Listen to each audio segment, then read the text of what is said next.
news, not too far away on 5AA Breakfast. J.K. Rowling has made waves over the weekend, tweeting to her 14 million followers on Twitter a story from The Australian about the South Australian courts. The piece by Ellie Dudley details that South Australia is the latest state to endorse the use of preferred gender pronouns in the courtroom, saying it is a matter of respect to address parties by their chosen pronouns and integral to ensuring public confidence in the proper administration of justice. That's the little snippet that J.K. Rowling has tweeted, to which she has made this comment: asking a woman to refer to her male rapist or violent assaulter as she in court is a form of state-sanctioned abuse.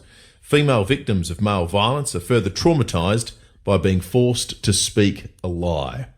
We've got the Chief Justice, Chris Kourakis, on the line now, the Chief Justice of the courts here in South Australia. Judge, thank you so much for your time. Do you think as Chief Justice that J.K. Rowling has a point, or is she sort of jumping at hypothetical shadows a bit? She's certainly jumping at shadows, but she's completely misunderstood the protocol. No judge at this date or no Australian judge would ever require a victim of crime to refer to the accused in a way which caused that victim distress. All the protocol does is allow lawyers and others to give the court advance notice about the correct pronunciation of their names and their preferred gender pronoun, but it's completely and remains under the control of the judge just what form of address will be used by anyone in court. And as I said, no judge would ever do that. Has it been an issue that has been, like, in order for the courts to have made this ruling, has it become more of a trend of late as the rate at which people transition and so forth appears to have been increasing?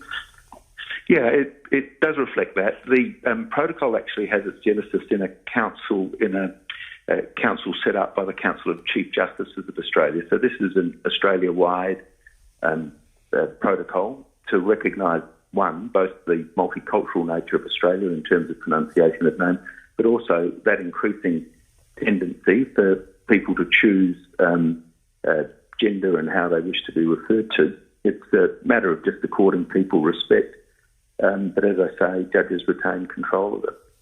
So the genesis being about that review and checking how language is being used, do you imagine most often that this will materialise in terms of referring to counsel and maybe people working in the courts as opposed to, the accused, as J.K. Rowling is concerned about? Yeah, that's exactly right. And in South Australia, we've had the experience of a lawyer who transitioned.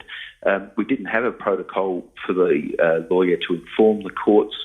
The lawyer just took it on herself in terms of the transition to inform the court, and the court recognised that and changed its form of address to that lawyer. And that's where I expect it will most often happen.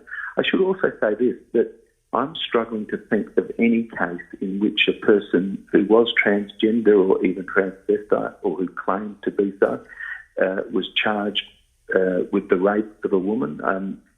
Cases in which vulnerable people like transvestite and transgender people have been assaulted by others and have been in the courts as victims are relatively more common. As I say, I'm struggling to even think of a case like the one which seems to have concerned J.K. Rowling.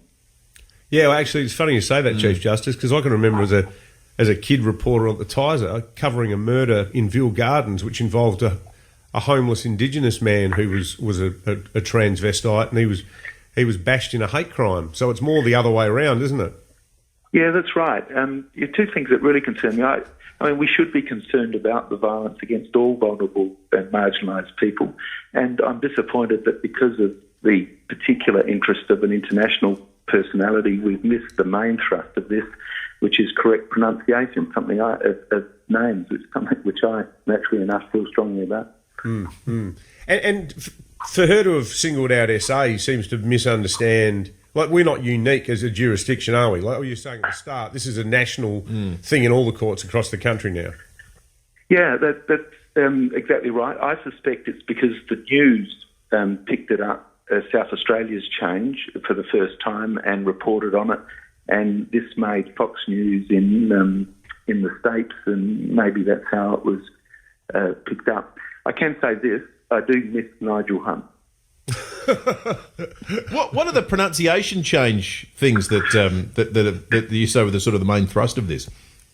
No, it's just so that look, we're a multicultural Australia. Not all judicial officers are familiar with the correct pronunciation of names of people who've come here from all over the world, and our primary concern was to show them respect for their culture and their identity by making an effort to get the pronunciation right. Yeah, absolutely. Chief Justice Chris Caracas, thank you so much for joining us this morning on 5AA. Thank you, pleasure. You can find yourself getting confused by it and tied up in linguistic knots. I remember reading the Tysers coverage of the Sam Smith most recent concert furor, where it emerged that the state government had paid money so that all those Instagram starlets and influencers could go and ponce around at the Cube on the taxpayers' kick at a private party.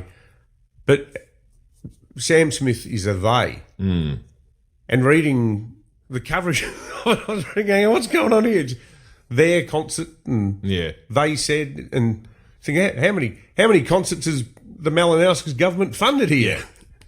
Well, I know. We've said things on the news, on 7 News before about the Sam Smith concert, and people have said, "Be nice if a news service could get the English language right." Because you're trying to be, because the use of the they and be polite them and say, here's the footage of Sam Smith when they arrived at the Adelaide airport today. Right. Yes, and people go, "Oh God, journalistic standards have slipped." Yeah, no. I mean, does it? It's not one of those things. Is the world going to grind to a halt because occasionally we say it? I don't know. It does great with people. We're getting Dutton's text to that effect. This one says, "Can't believe I agree with J.K. Rowling. I would go further and afford zero respect to perpetrators of sexual violence. As a progressive who works in a very progressive field, I do tend to agree some pronoun use has gone too far and should not be to the detriment of women's safety." I guess that the comeback to that would be, this is a totally imagined circumstance at this point. As Chris Caracas said, there's no chance this would have never been applied retroactively. I think where it becomes more of an issue is if you're a woman and you're using a public toilet and some bloke in a dress walks in. Yep.